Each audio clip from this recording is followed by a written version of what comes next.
ನಮಸ್ಕಾರ, ಸುದ್ದಿವಾಹಿನಿಗೆ ಆತ್ಮೀಯ ಸ್ವಾಗತ. ಈಗ ನಾವು ಅಯೋಧ್ಯೆಯ ಸಂಜೆ ಇನ್ನೊಂದು ದಿನ ಇದೆ ಅಷ್ಟೇ.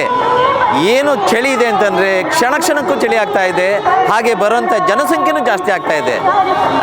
ಎಷ್ಟು ಜನ ಬರ್ತಾ ಇದ್ದಾರೆ ಅಂದರೆ ಹೇಳಲಿಕ್ಕಾಗಲ್ಲ. ಅಯೋಧ್ಯೆ ತುಂಬಿ ತುಳುಕ್ತಾ ಇದೆ. ಎಲ್ಲ ರಾಮ ಭಕ್ತರು ರಾಮ ಘೋಷಗಳನ್ನ ಬೇರೆ ಬೇರೆ ಅವ್ರದ್ದೇ ಆದ ಪ್ರೀತಿನ ತೋರಿಸ್ತಾ ಇದ್ದಾರೆ. ಕೆಲವರು ಹಾಡ್ತಾ ಇದ್ದಾರೆ, ಕುಣಿತಾ ಇದ್ದಾರೆ. ಹಸಿದ ಹೊಟ್ಟೆಗಳಿಗೆ ಊಟ ಹಾಕದೇ ಒಂದು ಸಂಘಟನೆಗಳ ಕೆಲಸ ಆಗಿದೆ. ಎಷ್ಟೊಂದು ಜನ ಸ್ವಯಂ ಸೇವಕರು ತಂಡೋಪತಂಡವಾಗಿ ಬಂದವ್ರಿಗೆ ಊಟ ವ್ಯವಸ್ಥೆ ಮಾಡ್ತಾ ಇದ್ದಾರೆ, ವಾಸ್ತವಿಕ ವ್ಯವಸ್ಥೆ ಮಾಡ್ತಾ ಇದ್ದಾರೆ. ಅದು ಸಿಗಲಿ ಬಿಡಲಿ, ಎಲ್ಲಿದ್ದರೂ ಸರಿ ಒಟ್ಟಿನಲ್ಲಿ ಅಲೋಹಿತದಲ್ಲಿರಬೇಕು, ರಾಮಲಲ್ಲನ್ನ ನೋಡಬೇಕು ಅಂಥೇಳಿ ಜನ ಬಂದು ಬಂದು ಬಂದು ಸೇರ್ತಾ ಇದ್ದಾರೆ. ಆ ಸಂಭ್ರಮ ಕೆಡನೇ ಇಲ್ಲ.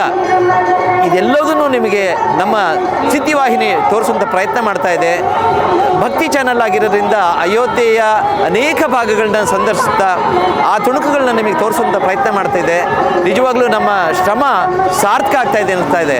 ಯಾಕೆಂದರೆ ಈ ಚಳಿನಲ್ಲಿ ಖಂಡಿತ ನಮಗೂ ಕೂಡ ಇರಲಿಕ್ಕೆ ಆಗ್ತಿಲ್ಲ. ಇಡೀ ತಂಡ ಹಗಲು ರಾತ್ರಿ ಇಲ್ಲೇ ನಿಂತು ಕೆಲಸ ಮಾಡ್ತಾ ಇದೆ. ಇದನ್ನು ನಾವು ಎಷ್ಟು ಉದ್ವೇಗದಿಂದ ಇದ್ದೀವಿ ಅಂತಂದರೆ ನಮಗೂ ಕೂಡ ಒಂದೊಂದು ಕ್ಷಣನೂ ರೋಮಾಂಚನ ಆಗ್ತಾ ಇದೆ. ರಾಮಲಲ್ಲನ್ನ ನೋಡಬೇಕು ಅನ್ನೋದು ನಮ್ಮೆಲ್ಲರ ಕನಸಾಗಿತ್ತು. ಅದನ್ನು ನಾವು ನಿಜವಾಗ್ಲೂ ಸಾಧಿಸಿದ್ದೀವಿ. ನಿಮಗೆ ಅದನ್ನು ತಲುಪಿಸೋಂಥ ವ್ಯವಸ್ಥೆ ಮಾಡಿ ನಮ್ಮ ಸೇವೆ ಕೂಡ ಅದರಲ್ಲಿ ಇರುತ್ತೆ ಅನ್ನೋದನ್ನು ಹೇಳ್ತಾ, ಮನೆಗೂ ಭಕ್ತಿಯ ಪಂಥವನ್ನು, ಈ ಭಕ್ತಿ ಚಾನಲ್ನ ಉದ್ದೇಶನ ತಲುಪಿಸೋದು ನಮ್ಮ ಕರ್ತವ್ಯ ಆಗಿದೆ. ಅದಕ್ಕೆ ನೀವೆಲ್ಲ ಬೆಂಬಲಿಸ್ತೀರಾ, ನಮ್ಮ ವಾಹಿನಿಯನ್ನು ಸಬ್ಸ್ಕ್ರೈಬ್ ಮಾಡ್ತೀರಾ, ಲೈಕ್ ಮಾಡ್ತೀರಾ ಅಂತ ಭಾವಿಸ್ತೀನಿ. ಕ್ಯಾಮ್ರಾಮನ್ ಬಾಬುರಾಜ್ ಜೊತೆ ಬುಕ್ಕಾಪಟ್ನ ವಾಸು. Thank you.